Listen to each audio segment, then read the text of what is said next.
All right, thank you everybody for joining me. So for today's movement tutorial, I did want to take a little bit of a look at some of the stuff that we did indeed from last week's class, kind of what we've been doing. So in extension, right, we did that Cossack squat last week, and that was the tutorial last week as well, looking at entry points into that Cossack squat. So I want to kind of use that. We're going to add on to that in a little bit, but use that kind of as like some prep work to kind of just get the body moving, and then we'll add on and we'll just throw in a few strength and mobility drills we have on tap for today. All right, first, wrists. Let's do a quick wrist prep, a quick little lower body prep, and we'll get right into things. And for today's tutorial, all you need, if you have, is like a dowel. You'll see one here. Even if you don't have a dowel, honestly, a broomstick is exactly the same. It'll work just as good. So look around your house, anything. Just, again, detach the broomstick, and that's all you need. And if we get to that part and you have to skip that part, that's absolutely fine too. All right, so otherwise, let's prep the wrist. We'll do one round of wrist push-ups. So again, it's from tabletop position. Externally rotate. Fingers are pointed out. Try to rotate pit of the elbow. So pit of the elbow points forward. From this position, press up high on first knuckle, not using thumbs, under control, base of the palms tap. You're ready to press back up into the next one. We definitely want to move slow and controlled, trying to come high on the fingers. All the fingers stay flat with the exception of thumb.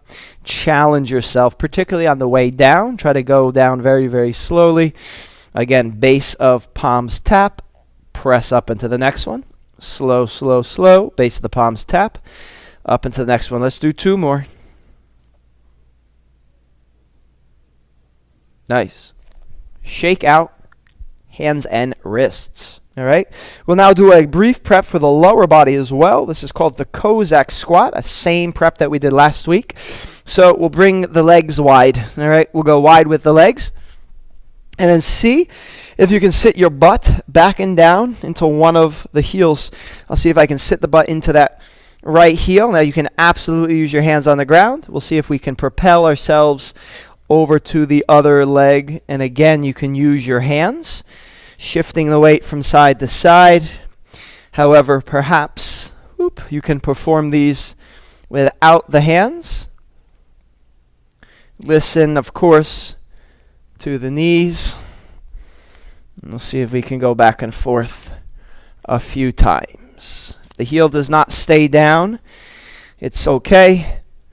We'll take a few more. Kind of get nice and loose in the lower body. Take one more right. And take one more left. Chill out for a moment. So we'll start off with what's called a rolling wave. All right. We'll start it from down dog, but the thing is, I'm going to say, try to have your down dog feel longer than normal, maybe about an entire foot's length. So if this is what the distance in your typical down dog looks for you, I'm going to suggest have the feet go maybe about a full length of your foot back, so that we are in a very elongated down dog. From here, watch closely. Heels rise. We come up high in the balls of the feet.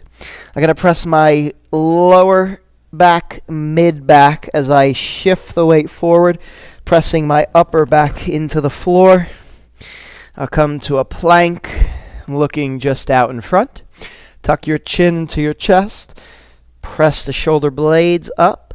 Hips lift up. Shift the weight into the feet, the heels. Our last to touch down. Again, heels high. Press the hips up, mid back, upper back, press, press, press. Unravel the neck, looking straight ahead. Tuck the chin. Press into the floor. Shoulders by ears. Press, press, press. Weight shifts into the heels. We'll do one more together. High in the balls of the feet. Press. Try to round the upper back. Gaze goes forward, tuck, press. Everything lifts up, up, up, heels. Eventually, touch back down. The rolling wave. See if you can do a few of those. Maybe those 3 if you want to press pause, and do 10. Awesome. All right, so do a few of those. That'll really start prepping the body. Now, we're going to look at this idea of flip dog, but if you remember from last week, it's a longer flip dog than normal. And I'm going to see if I can find that Cossack squat position after our flip dog. Again, similar, so very similar to what we did last week to start. All right, so here's what we're going to try to do. Let me move this just a little bit. Then I'll hit the wall in a moment. All right, so here's what we'll try to do. I'm going to take you through it once on both sides. I'll ask you guys at home to press pause and do about 2 or 3 more on your own at home. So once again, an elongated down dog, longer than normal. All right, it's going to start with a rolling wave. Heels up, roll, shift forward. Tuck the chin, rolling wave back, heels touch down. Right foot goes high in the air. Your left heel pivots down. Your foot's going to touch down far away from your left foot. Seeing if you can come out of it. You're in that Cossack squat position. Let's go back. Left palm comes down. Right arm leads. Back. Left foot this time high. Flip your dog. Have it go far though. Away. Far, far, far. Whoop. Enough that you can lift up. Again, there's that Cossack squat position. Lead with your right hand to come back onto the mat, down dog, and we go right into another rolling wave. So heels up, shift the weight forward, tuck, shift the weight back, heels tap down. And then from there, you would proceed into another flip dog on the right side and a flip dog on the left side. You can press pause. You try about 2 or 3 of those on your own as well. So now we just started with the rolling wave and then added that flip dog. So once again, let's add a little bit more. This is that kick through. And again, we did not do this last week, but we did it in pieces, but never kind of as one kind of like flow together. All right, so let's take it one step at a time. If you're unpausing this, catching us back up, hopefully those other ones went well. Let's see how these go. All right. You're going to start the same. Elongated down dog. Heels high, shift the weight forward, rolling wave. Tuck, roll back. Heels are the last to come down. Right foot high. Pivot on your left heel. Right foot comes down. Keep rotating. Place your left palm down. I'm now facing forward. We're going to try a kick through. Left foot kicks up and through. Send this foot back. It kicks back. Pivot. Sink the weight into that right heel again and come back onto the mat. Left palm. Right palm. Oop. Come on down. Let's try it. Left leg. Left foot high in the air. Bend the knee. Right foot pivots down. It's a big flip dog. I know that wall's going to get in the way. I'm going to try to press myself up. Pivot. Right palm touches down. Kick through. Right foot kicks forward. Send the right foot back. Now when you pivot, keep the weight in this left heel. Sink it down. Come back onto the mat. Right palm. Left palm. Back. And then you would go and proceed with another rolling wave forward. So that version, rolling wave forward, rolling wave back. Right foot, big flip dog. Turn out of it. Left palm plants down. Kick through. Pause for a moment. Send that foot back. We pivot and come back onto the mat the exact same way that we went. I'll do it with one last time. Again, take any notes, then you can press pause. Try it 3 or 4 times on your own at home. All right, last time. Rolling wave.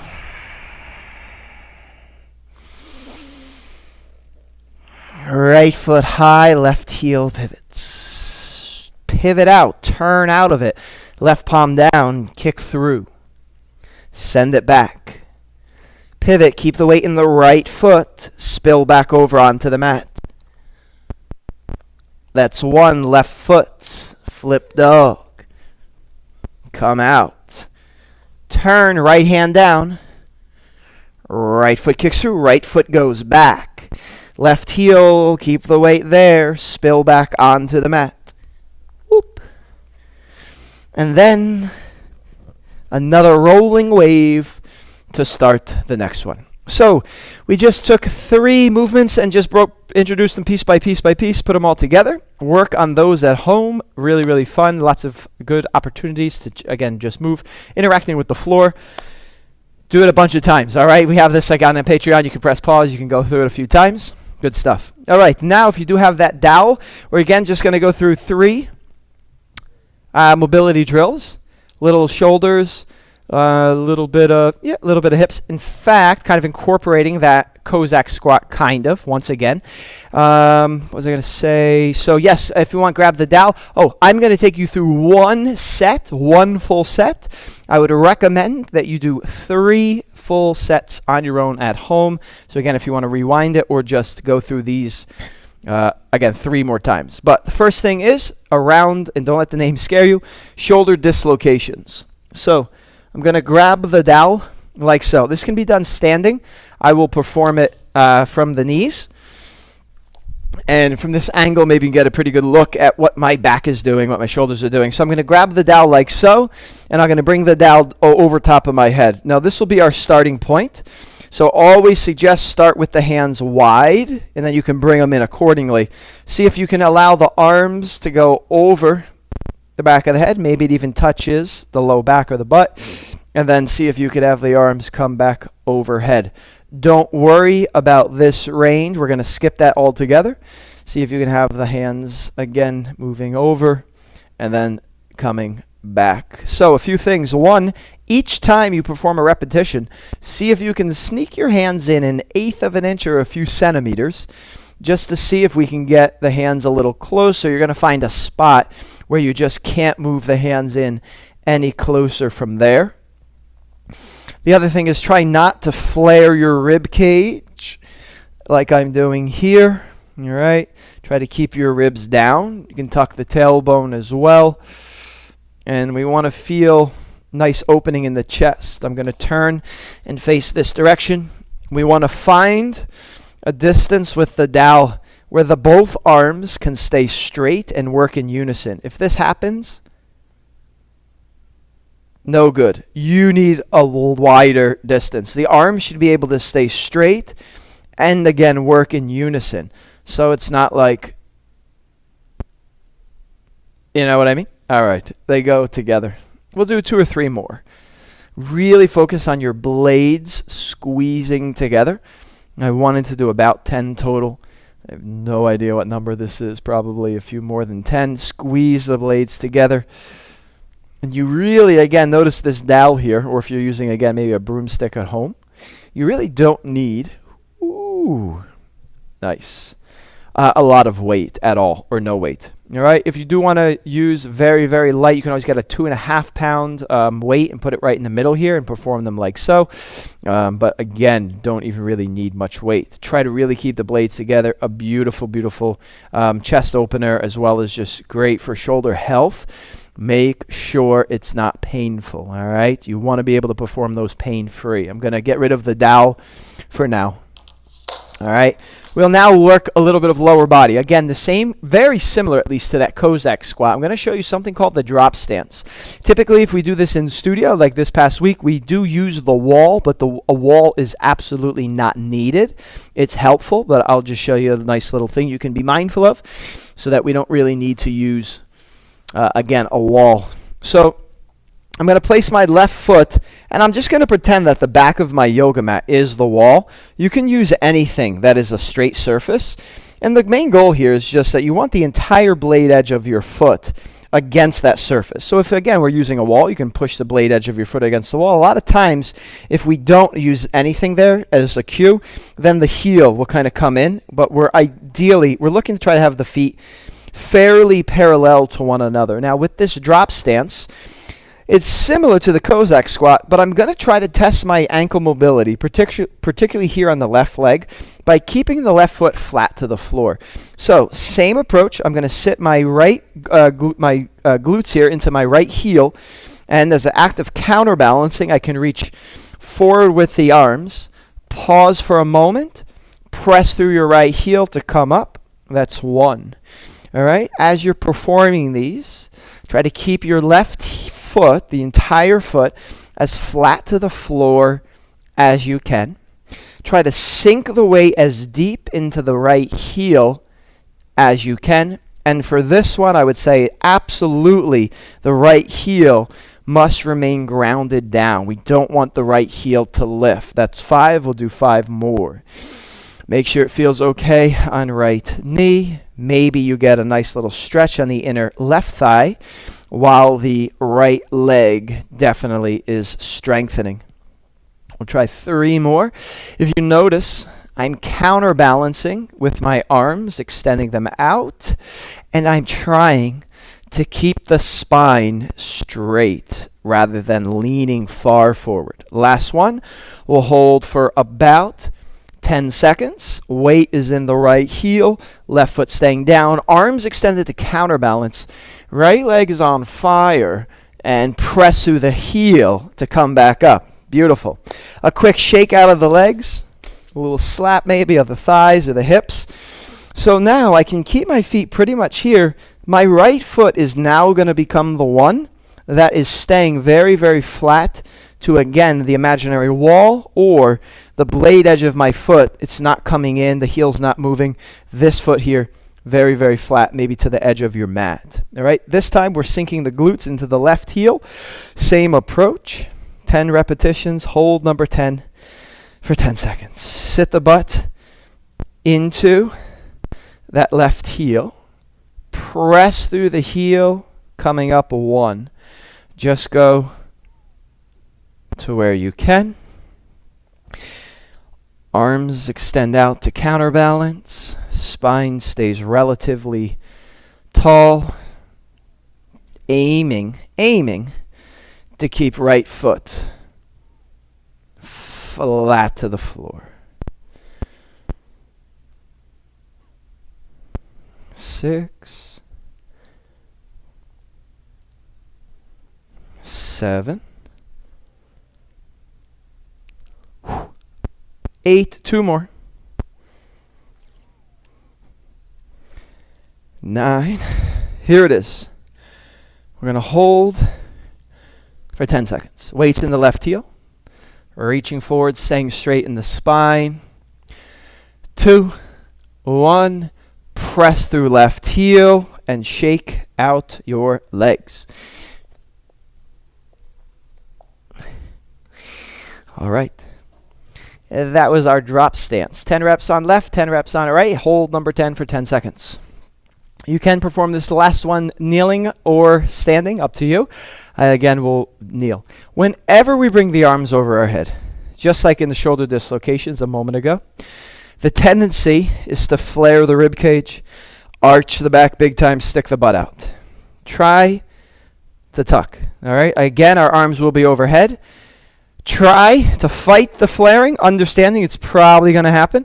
Again, pulling rib cage down, tucking the tailbone under. All right. This is upper trap, or I would say just trap elevation or scapular elevation and scapular depression. So let's bring a lot of awareness to our shoulder blades, the upper traps, and give this one a shot. We often will do this with partners. If you have a partner at home, it's helpful, but not needed. From kneeling, arms overhead. All right? Initially, right off the bat, this might start to happen. Again, pull the ribs down. See if you can bring the arms over your head. See if you can elevate your scapula.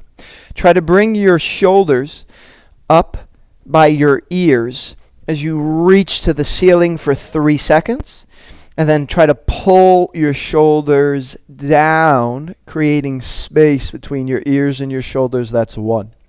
Elevate for 3 seconds. Continue to try to reach up and touch the ceiling. Depress. Pull your shoulder blades down. Elevate for 3 seconds. 2, 1. Depress fully. Elevate. Reach. Depress the scap. reach up. Try to touch the ceiling. Continue to try to reach higher and higher. And then depress. Pull the blades down. Create as much space as you can between ears and shoulders. Elevate. Reach up. Depress. I was counting. I lost though. I think that's 7. I don't know. We'll call this 8. Elevate. Shoulders up by ears. Reach, reach, reach. Depress. Pull the shoulders down and away. 2 more. Lift up. 3, 2, 1. Depress. Pull them down. Last time. Elevate. 3, 2, 1. Fully depress. Wow. All right. You might want to roll your shoulders after that one. We didn't use any weight, but just this idea of lifting up and continuing to reach higher and higher and higher, really, really working elevation. And then we try to pull them down, creating that space to work depression of the scapula as well. We went through 1 round of shoulder dislocations, drop stance, and scapular elevation and depression. 1 set. Please rewind it, or just if you know it, go through 2 more sets of those. 3 sets. All right?